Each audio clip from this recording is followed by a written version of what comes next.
Herkese merhaba, kanalıma hoş geldiniz. Bu videomda sizlere modeli ünlü bir markaya ait olan çok güzel bir çanta tarifi paylaşacağım.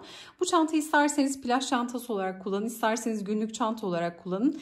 5 tane motiften oluşuyor çantamız. 5 motifi bir araya getirerek böyle güzel bir çalışma hazırlamış olacağız. Ben çantanın orijinalinde olduğu gibi deri hazır bir sap kullandım ama kendi ipiyle yine saplar da hazırlayabilirsiniz. Daha farklı saplar, aksesuarlar da kullanabilirsiniz. Tamamen zevkinize kalmış. Hemen şöyle modeli yakından göstermek istiyorum. Bakın mozaik motifini çalışacağız. Ve bakın 5 tane motiften oluşuyor. Şöyle etraflıca göstermek istiyorum çantayı. Yine çantanın tabanında da aynı motif uygulaması yapıyoruz. 5 motiften dediğim gibi çantamızı hazırlıyoruz. Oldukça hacimli, güzel, büyük bir çanta. Dediğim gibi ister plaj çantası olarak isterseniz günlük çanta olarak kullanabilirsiniz. Çantanın orijinali de astarlanmamıştı. Sadece ağız kısmında bir çıt çıt vardı. Sizler de isterseniz sadece bir çıt çıtla çantanızı kullanabilirsiniz ya da astarlayabilir ya da daha farklı kapatmalar da yapabilirsiniz. Tamamen zevkinize kalmış. Ben orijinaline yakın olarak bu şekilde deri bir sapla çantayı tamamlamış oldum. Ağız kısmında belki çıt çıt kullanabilirim. Gerçekten kolay ve keyifli bir yapım var. Bütün yapım aşamasında detaylı olarak sizlerle adım adım paylaştım. Umarım faydalı bir içerik olur. Detaylı tarifimize geçmeden önce de sizlerden küçük de bir ricada bulunmak istiyorum. Kanalımıza ücretsiz abone olabilir. Videoyu beğenir ve yorumlarınızı eksik etmezseniz gerçekten çok mutlu olurum. Ben bu çalışma için orijinalinde olduğu gibi kağıt ip kullandım ama sizler daha farklı ipler de kullanabilirsiniz. Rafyalar, makromeler, koton ipler de tercih edebilirsiniz. Tamamen zevkinize kalmış. Tarifimize geçelim. Örgüm için kullanmış olduğum malzemelerin tamamını Aksa Örgü Butik'ten temin ettim. İletişim bilgilerini sizin için de videonun açıklama kısmına ekleyeceğim. Merak edenler oradan bakabilirler. Şimdi burada bakın 5 adet kare motif hazırlayacağız. Şimdi motifimizi nasıl tarif ettiğimizi sizlerle detaylı olarak paylaşacağım. Video sonunda da kaç gram ip kullandığımı sizlerle paylaşıyor olacağım. Şöyle hemen motiflerimi kenara alıyorum. Burada kağıt iple tarif etmeyeceğim. Şunu da söylemek istiyorum en başlangıçta. Kağıt iple ördüğümüzde motifimiz böyle biraz içe doğru toplanıyor. Buharlı ütüyle bakın düzgün bir hale getiriyoruz. Çünkü önden batmalı bir motif olduğu için bakın mozaik motif olarak geçiyor bu. Bu şekilde bakın oluklu, boyutlu bir motif. O yüzden toplanma yapıyor. Ördüğünüzde kağıt iple örüyorsanız eğer bunu rafya iple de çalışabilirsiniz. Makromelerle, koton iplerle de yapabilirsiniz. Dilediğiniz ipleri kullanabilirsiniz. İlla ki kağıt ip olmak zorunda değil. Ama mutlaka buharlı ütüyle böyle tersten, şöyle arka tarafını göstermek istiyorum. Tersten buharlı ütüyle güzelce ütüleyerek düzgün muntazam bir hal almasını sağlıyoruz. Şimdi burada kağıt iple çalışırken tığ numaram 3,5 milimdi. Şimdi pamuk makrome ile sizlere motifi tarif ediyor olacağım. Yine 3,5 milim tığ kullanacağım. İşe ilk olarak sihirli halka ile başlangıç yapıyoruz. Aramızda yeni başlayanlar varsa sihirli halka nasıl yapılır daha önceden detaylı videosunu paylaşmıştım. Videomuzun açıklama kısmına linkini ekleyeceğim. Oradan tıklayarak ulaşabilirsiniz. Sihirli halkamızı oluşturduk. Şimdi burada o halkayı oluştururken bir zincir çekiyoruz. Şimdi bu bir zinciri 2, 3'e tamamladık. Tığıma doluyorum. Halkamın içerisine batıyorum. İlmek çıkardım. 3 ilmeğim var. Doluyorum. İkisini birlikte. Tekrar doladım. İkisini birlikte örerek ikili trabzan hazırlıyorum. Baştaki 3 zincirde bir trabzan kabul edeceğiz. Tığıma tekrar doladım. Halkama gelip bir ikili trabzan daha ördüm. Baştaki zincirle beraber 1, 2, 3 tane trabzan grubunu hazırlamış olduk. Köşelerde 2 zincir var. Tığıma doluyorum. Tekrar halkama gelip 3 tane ikili trabzan örüyorum. 1, 2, 3. 3 tane trabzan, 1, 2 zincir. Doluyorum. Tekrar halkamın içerisine 3 tane ikili trabzan grubunu örüyorum. Toplamda 4 tane grubumuz olacak. Tekrar köşe için 2 zincir ve son 3 tane ikili trabzanımı şöyle hızlı bir şekilde örüyorum. Bakın 4 tane grubu bu şekilde elde etmiş olduk. Son kısımda sihirli halkayı tamamen kapatmıyorum. Hafif çekiyorum bakın. Burası önemli. Kağıt iple yaparken de bunu çok kontrollü olun. Bir anda çekerseniz kopma yaşayabilirsiniz. Mutlaka kontrollü olarak çekmekte fayda var. Başlangıçta bakın kapatmıyorum sihirli halkayı. Şimdi burada ipi bırakıyorum. Kısa ipi. Tığıma doladım. 3 tane trabzandan sonra baştaki 1, 2, 3. zincirin içerisine batıyorum. İlmek çıkardım. 3 ilmeğim var. Doluyorum. Üçünü tek seferde toplayarak köşelerde elde etmiş olduğum 2 zincirlik boşluğu bu şekilde elde etmiş oluyorum. Şimdi 3 zincirle yukarı çıkıyoruz. Yine 3 zinciri bir trabzan kabul ediyorum. Şimdi artık modele başlayacağız bakın. 2 kez doluyorum. Hemen alt kısımda sihirli halkaya batıyoruz bakın. Şöyle göstereceğim. Şu ipte bakın şöyle tutalım. Hemen 3 zincirden sonra 2 kez doladım. Buradaki bakın oluşturduğum boşluktan giriyorum. Sihirli halkadan çıkıyorum. Bu şekilde çıktıktan sonra ipi buradan alıyorum. 4 ilmek var. Doluyorum. İkisini birlikte. Tekrar doladım. İkisini birlikte. Tekrar doladım. İkisini birlikte örerek üçlü trabzan örüyorum. Bakın oldukça uzun trabzanımı örüyorum. Şöyle de göstermiş olayım. Sonra doluyorum. Bakın kısa ip burada. Tekrar bu tekli trabzanla oluşturduğum boşluğa geliyorum. Bakın hemen 3 zincirin sağında kalan boşluğa geliyorum. Bir tane ikili trabzan örüyorum. Şimdi biz normal klasik motiflerde ne yapıyoruz? 3 trabzan, 2 zincir, 3 trabzanla 2 zincirlik boşlukları doldurarak köşeleri artışlar yaparak kare motifi büyütüyoruz. Buradaysa bakın 3 zincir, üçlü trabzan, bir tane ikili trabzanla üçlü grubu elde etmiş olduk. Model yarım olarak başladı. Sıra sonunda da bitişi yapıp diğer kalan yarım modeli yaparak bu köşeyi tamamlamış olacağız. Köşe yarım başlıyor. Şimdi tığıma doluyorum. Bakın bura bu şekilde kalacak. 2 zincirlik gelen boşluğa 3 trabzanı bakın baştaki 3 zincir 2 tane trabzan bu üçlü grubu geçiyorum. 2 zincirlik boşluğa batıp direkt önce bir tane ikili trabzan örüyorum. 2 kez doluyorum. Şimdi bakın yine aynı boşluğa 2 zincirlik boşluktan girip sihirli halkadan çıkıyorum. Buradan ipimi alıyorum. 4 ilmeğim var. Doluyorum. 2 doluyorum. 2 tekrar doladım. 2 çekerek üçlü 3 defa da yukarı çıkarak üçlü trabzanı hazırlamış oluyorum. Tığıma doluyorum. Tekrar 2 zincire geliyorum. Bir tane ikili trabzan örüyorum. Şimdi bakın buradaki üçlü grubu ördük. İkili trabzan, üçlü trabzan, ikili trabzanla. Şimdi 2 zincir köşe olduğu için tığıma tekrar doluyorum. Hemen 2 zincirlik boşluğa gelip bir tane ikili trabzan örüyorum. Şimdi 2 kez doluyorum. Bakın tekrar 2 zincirden girip sihirli halkadan çıkıyorum aynı noktadan. Buradan ilmek alarak üçlü trabzanımı örüyorum. Şimdi tığıma doluyorum. Hemen bakın 2 zincirlik boşluğa tekrar geliyorum ve bir tane ikili trabzan örerek üçlü grupları bu şekilde hazırlamış oluyorum. Bakın 3 tane trabzan var. 2 tanesi ikili trabzan, ortadaki üçlü trabzan. 3 grubu ördüm. 2 zincir tekrar diğer 3 tane trabzan grubunu da örerek bu şekilde hazırladık. Bakın ortadakiler önden batmalı böyle aradan girerek ördüğümüz üçlü trabzanlar. Şimdi tığıma doluyorum. Tekrar 2 zincire geldim. Buradaki yaptığım işlemi tekrar edeceğim. Bu aşamada eğer çok hızlı ördüğümü düşünüyorsanız videoyu yavaşlatabilir ya da tam tersi hızlandırarak da seyredebilirsiniz. Şimdi yine ikili trabzan, üçlü trabzan, ikili trabzan örerek bakın burayı tamamladım. 2 zincir. Şimdi aynı boşluğa tekrar bir ikili trabzan, 2 kez doluyorum.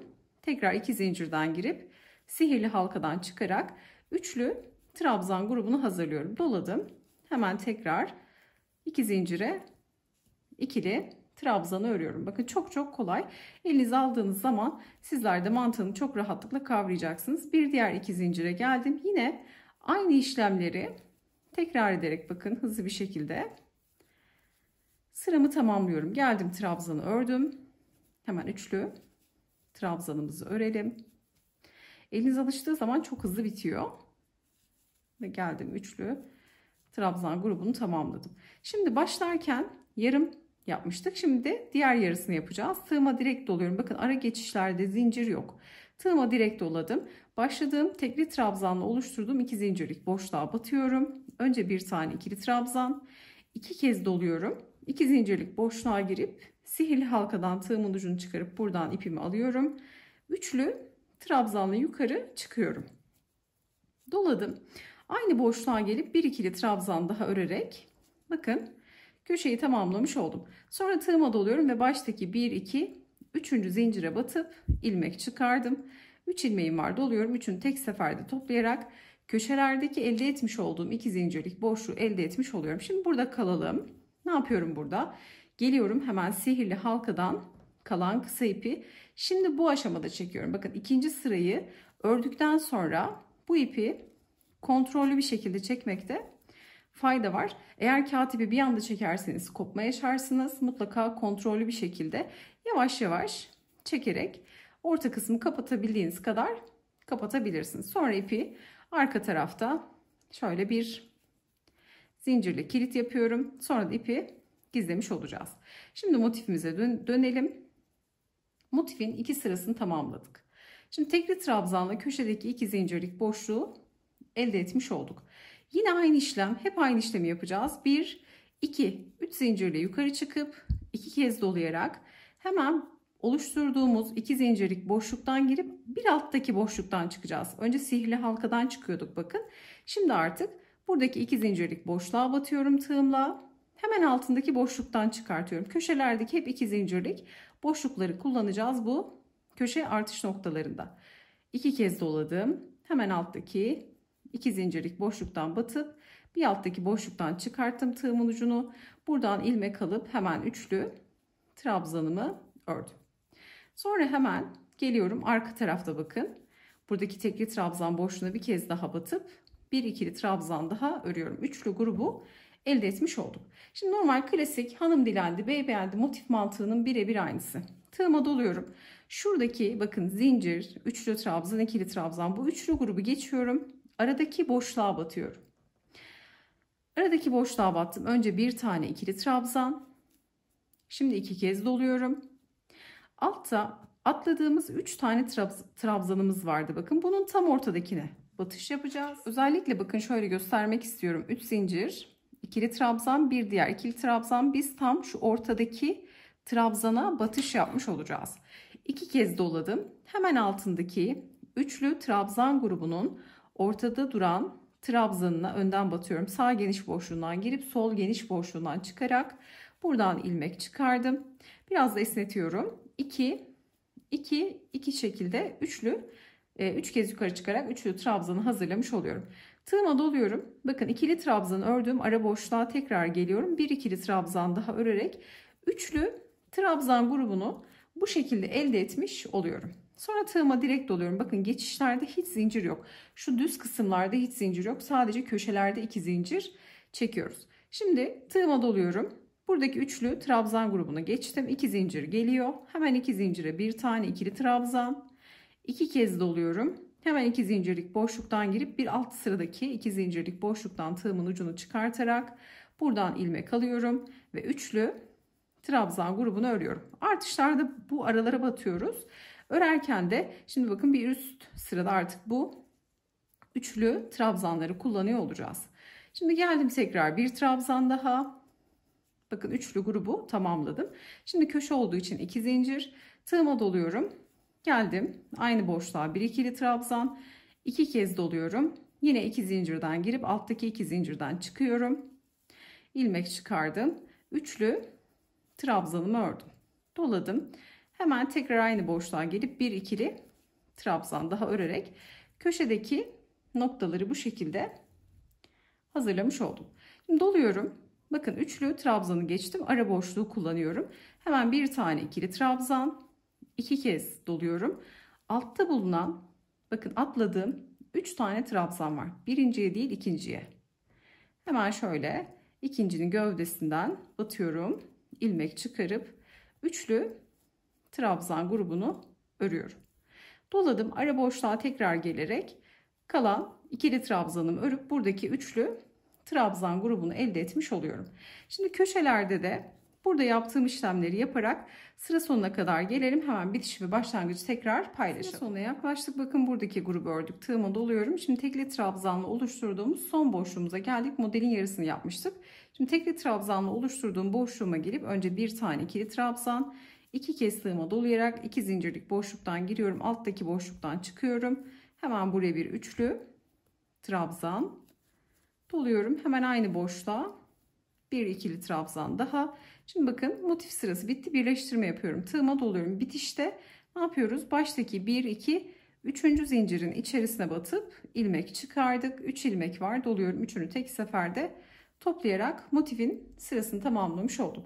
Şimdi yine başlangıçlar hep aynı. Bitiş ve başlangıçlar hep aynı. Hiç ama hiç değişmiyor. Bu arada makrome iple de gerçekten çok güzel durdu. Şimdi 3 zincirle yukarı çıkıyorum. Yine 2 kez doluyorum. Bakın baştaki yaptığım işlemlerin birebir aynısı. Hemen burada oluşturduğum boşluktan girip alttaki boşluktan çıkıyorum. Ve burada hemen bir tane üçlü trabzanımı örüyorum. Sonra hemen aynı boşluğa gelip bir ikili trabzan daha. Bakın üçlü grubu başlangıçta bu şekilde oluşturuyorum. Burası hiç değişmiyor. Tığıma doladım. Hemen ördüğümüz baştaki 3 zincir, üçlü trabzan, ikili trabzan var. Bu üçlü grubu normal motiflerde yaptığımız gibi buraya geçiyoruz. Zincirsiz geçiyoruz. Tığıma direkt doladım. Ara boşluğa batıyorum. Üçlü trabzan grupların arasında kalan şöyle boşluklar var bakın artık. Bu boşlukları kullanacağız. Üçlü grubu geçtim. Ara boşluğa batıyorum. Önce bir tane ikili trabzan, 2 kez doluyorum. Şimdi artık normalde biz ne yaptık? Şu arada kalan üçlü trabzan ortadaki trabzana batıp üçlü trabzan örmüştük. Şimdi artık bu trabzanlar çok daha belirgin. Bakın üçlü trabzanlar var. Bundan sonra batış yapacağımız yerler, bu kenar kısımlarını geçerken hep bu üçlü trabzan gövdelerini kullanacağız. 2 kez doluyorum. Geliyorum. Üçlü trabzanın bakın hemen zaten şöyle baktığımızda alttaki üçlü trabzanın tam ortadaki noktası oluyor bu. Buna 2 kez doladıktan sonra üçlü trabzanın gövdesini önden batıyorum. İlmek çıkardım. 2, şöyle tekrar yapalım. 1, 2 kez doladım. Gövdesine battım. İlmek çıkarıp 2, 2, 2 şekilde yukarı çıktım. Doladım. Hemen ara boşluğa tekrar gelip kalan ikili trabzanı da örerek üçlü trabzan grubunu tamamlamış oluyorum. Tığıma doluyorum. Şimdi buradaki üçlü grubu geçiyorum. Ara boşluğa geliyorum bakın. Ara boşluğa geldim. İkili trabzan, 2 kez doluyorum. Hemen alttaki ve hemen altında bakın. Üçlü trabzan grubu var. Bunun önden bakın. Üçlü trabzan önden batıyorum. İlmek çıkarıp üçlü trabzan örüyorum. Doladım. Ara boşluğa tekrar gelip kalan ikili trabzanı da örerek trabzan grubunu 3'e tamamlamış oluyorum. Şimdi geldi köşe. Tığıma doluyorum. 2 zincirlik boşluğa gelip ikili trabzan, 2 kez doluyorum. 2 zincirlik boşluğa batıp alttaki boşluktan çıkararak üçlü trabzan grubunu örüyorum. Burası değişmiyor. Hemen geldim aynı boşluğa bir ikili trabzan daha üçlü grubu hazırladım. Köşe olduğu için 2 zincir doluyorum. Hemen tekrar bir ikili trabzan. Şimdi 2 kez dolayarak üçlü trabzanı öreceğiz. Yine aynı noktaya batış yaparak. Buraları artık biraz hızlı geçelim. Birebir aynı bakın. Tekrar arka kısma 2 zincire batıp ikili trabzan örerek üçlü yani 3 tane trabzan, 2 zincir, 3 tane trabzan grubunu hazırlamış oluyoruz. Köşeler böyle hiç değişmiyor. Sonra ne yapıyorum? Yine tığıma doluyorum. Üçlü grubu geçip ara boşluğa batıyorum. İkili trabzan, 2 kez doluyorum. Hemen altında bulunan şu çıkıntılı bakın. Üçlü trabzanın gövdesini önden batıyorum.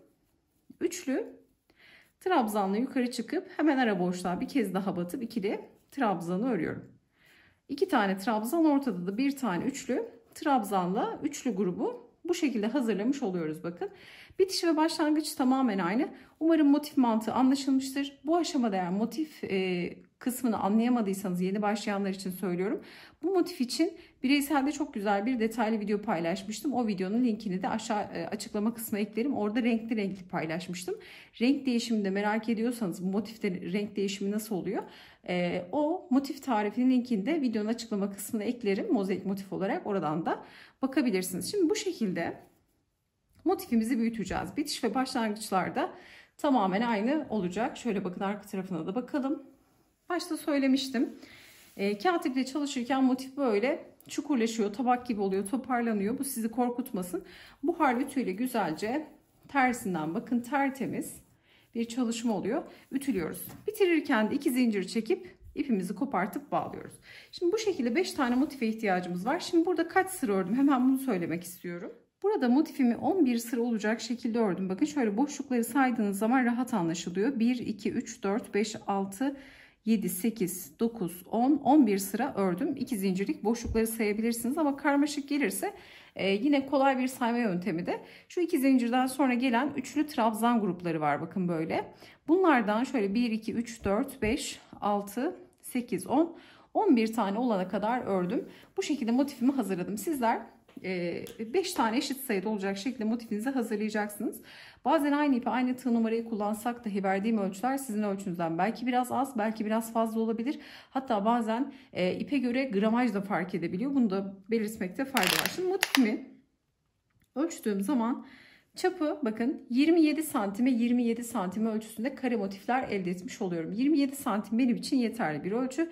Sizler sıra sayısını daha büyük daha az da yapabilirsiniz. Yani daha küçük de yapabilirsiniz motifi, daha büyük de yapabilirsiniz. Şimdi burada 4 motifi ördüm. İp kopartarak ördüm bakın. Şimdi bunları bir bütün haline getireceğiz.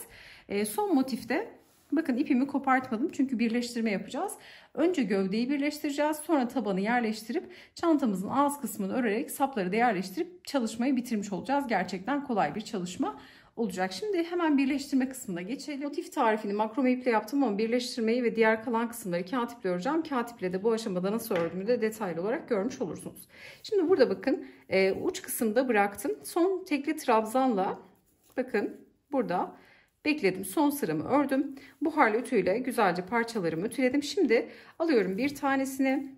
Şöyle diğerlerini şöyle kenara alalım. Önce 4 tane gövde için gerekli olan motifleri bir bütün haline getireceğiz. Bunun için de tamamen sık iğne tekniğiyle birleştireceğiz. Şöyle bir tane zincir çekiyorum. Bakın tam köşedeyim. Bir zincirimi çektim. Buradaki 2 zincirlik boşluğuma batıyorum. Karşı parçadaki motifi alıyorum. Bakın düzden birleştiriyoruz. Ters kısımlar iç içe bakıyor. 2 zincirlik boşluğa battım. İlmek çıkarıp bir tane sık iğne ördüm. Tekrar aynı boşluğa geliyorum. Bir sık iğne daha örüyorum. 2 tane sık iğne ile geçtim. Böyle çok kasmasın diye. Sonra 3 zincirlik boşluğa batıyorum. Bakın burada son sıram olduğu için motifte. 3 zincirlik boşluğa battım. Karşıdaki gelen trabzanın da tepesine batıyorum. Üçlü gruplar karşılıklı geliyor. İlmek çıkarıp sık iğne. Sıradaki bakın şöyle trabzanın tepesine batıyorum. Karşı parçadaki aynı denk gelen trabzanın da tepesine batıp ilmek çıkarıp sık iğne ile birleştiriyorum. Bir sonraki trabzana batıyorum. Karşıdaki trabzana batıp tekrar sık iğne. Şimdi trabzanlar üçlü gruplar halinde ve bizler burada tek yaptığımız işlem trabzanların tepe boşluklarına batıp karşılıklı sık iğne örüp bakın birleştirmeyi bu şekilde sık iğne ile yapmış olacağız. Ne yapıyorum? Bu uçta geliyorum 2 zincirlik boşluğa 2 tane sık iğne, karşılıklı trabzanları birer tane sık iğne, son köşeye geldiğimizde yine 2 tane yani 2 zincire geldiğimizde 2 tane sık iğne örüp ipi burada kopartacağız. Şu son kısma gelelim, tekrar bağlantıyı sizlerle hemen paylaşalım. Tarif etmiş olduğumuz gibi bakın 2 tane sık iğne ile başladık. 2 zincirlere karşılıklı batarak sırayla trabzanları karşılıklı batıp sondaki 2 zincire geldik.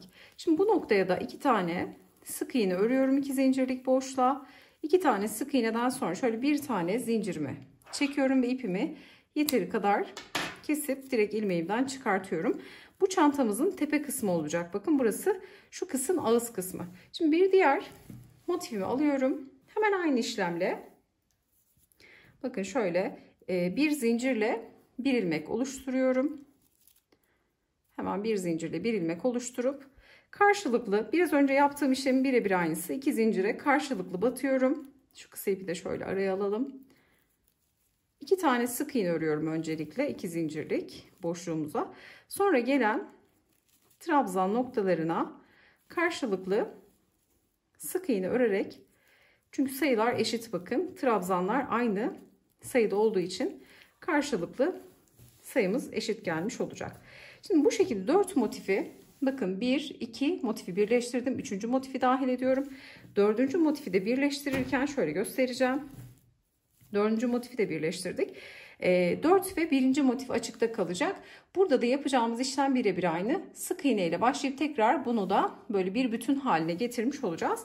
Sonra da bir bütün haline getirdiğimiz işlemi ne yapacağız? Taban yerleştireceğiz. Tabana da aynı şekilde sık iğne ile hazırlamış olacağız. Şimdi istiyorum ki şu 4 parçayı bir bütün haline getirelim. Çanta formu verelim. 5. motifi tabanı nasıl yerleştiriyoruz? Hemen bunu da kısaca tarif etmeye geçelim. Bakın 4 motifi de bir bütün haline getirdik. Şöyle göstermek istiyorum. Şimdi buradaki son 2 zincirlik boşluktayım. 2 zincirlik boşluğa da karşılıklı batıp 2 tane sık iğne örüyorum. Şimdi çantamızın gövdesini görüyorsunuz. Bakın şöyle göstereceğim. Şimdi burada ağız kısmını birkaç sıra sık iğne geçeceğiz. Sonra tabanı yerleştireceğim. Çünkü tekrar ip kopartıp devam etmek istemedim. Şimdi buradayken çantamızın bakın bu kısmı sık iğne ile bitiş yaptığımız kısım ağız kısmı olarak belirledim. Şimdi burada sık iğne ile geçeceğiz. 2 tane sık iğne ördükten sonra şöyle bir zincir çekiyorum. 2 zincirlik boşluğa tekrar geliyorum. Buraya bir tane sık iğne örüyorum. Hemen bakın bir sık iğne yeterli. Kasma yapmıyor. Kasma yaparsa 2 tane de sık iğne yapabilirsiniz bu kısma. Sonra ne yapıyorum? Geliyorum hemen trabzanın tepesine sık iğne. Bir sonraki trabzanın tepesine sık iğne. Bir sonraki trabzanın tepesine tekrar sık iğne şeklinde devam ediyorum. Her bir trabzana bir tane sık iğne örerek bakın. Bu şekilde çantanın ağız kısmına geçmiş olacağız. Şöyle bakın. Kenardan katlayalım, çanta gövdesi daha anlaşılır olsun bu şekilde. Çünkü böyle yerleştireceğiz ve bu şekilde sapları tam ortaya getirmiş olacağız. Şimdi burada birkaç sıra sık iğne öreceğiz. Dediğim gibi şu 2 zincirlik boşluklara kasarsa 2 tane, kasmazsa 1 tane sık iğne yeterli oluyor. Sonra şu ara boşluğa da batacağız. İstiyorum ki akılda hiç soru kalmasın. Şu kısma kadar gelelim. Hemen şuradaki geçişi gösterelim. Buradaki kesişen noktaya geldim. Buradaki son trabzana sık iğne. Bakın 2 zincire bir tane sık iğne örüyorum. Şimdi birleştirdiğimiz sık iğnenin şu arasındaki boşluğa batacağım. Hemen şu arkadaki çizgiyi de alacağım ki zayıf olmasın. Buradan batıp bir tane de bu araya, tam sık iğnenin olduğu noktaya da bir tane sık iğne denk getirmiş oldum. Sonra bakın kısa ipi de gizliyoruz bu aşamada. Ara 2 zincirlik boşluğa, diğer motifin 2 zincirlik boşluğuna bir sık iğne. Sonra gelen sıradaki trabzanların tepelerine batarak birer tane sık iğne ile bu şekilde tamamlamış olacağız sıramızı. Bakın geçişi de bu şekilde yaptım. Kasmadığı için birer tane sık iğne yeterli oldu. Sıra sonuna geldiğimizde ne yapacağız? Hemen burada ördüğümüz 2 zincirlik boşluğa kaydırma yapıp bir zincirle yukarı çıkıp tekrar birkaç sıra bu şekilde sık iğne öreceğiz. Şimdi artık burayı göstermeye gerek yok. Kaydırma yapıp bir zincirle yukarı çıkarak birkaç sıra ağız kısmı için sık iğnemizi geçelim. Sonrasında ağız kısmında kaydırma da yapacağım. Sağlam olsun diye kaydırma yapmayabilirsiniz. Hemen şu kaydırmayı nasıl yapıyoruz bunu da gösterelim hızlı bir şekilde. Burada bakın size tarif etmiş olduğum gibi 4 sıra sık iğne ördüm. Hemen şöyle yaklaştırmak istiyorum bakın. Burada ne yapacağım artık? Bir sırada kaydırma yapacağım. İsterseniz kaydırma yapmadan da direkt bitişinizi yapabilirsiniz. Şimdi son sık iğneye de battım. İlk sık iğnenin tepesine batıyorum. İlmek çıkarıp kaydırma yaptım. Bir zincirle de yukarı çıkıp sık iğneler üzerine sık iğneler örüyorduk. Fakat şimdi ne yapıyorum? Kaydırmadan sonra devam ediyorum. Bir sonraki sık iğnenin tepesine batıyorum. İlmek çıkardım. Tekrar bir kaydırma yapıyorum. Bir sonraki sık iğnenin tepesine batıp tekrar bir kaydırma. Şimdi bu şekilde ağız kısmında kaydırma yapacağım. Kaydırmadan sonra sıra sonuna gelip ipimi kopartarak çantanın bakın ağız kısmını bitirmiş olacağım. Şöyle gösterelim. Bakın gövde kısmını tamamlamış olduk. Burası çantamızın ağız kısmı olacak. Hemen bu aşamada da enini ve boyunu söylemek istiyorum. Eni şöyle ölçtüğüm zaman 52 santim. Boyu da 4 sıra sık iğne ile beraber, şimdi tabii en son buharlı ütüyle de ütüleme yapacağız. En son düzleyeceğiz.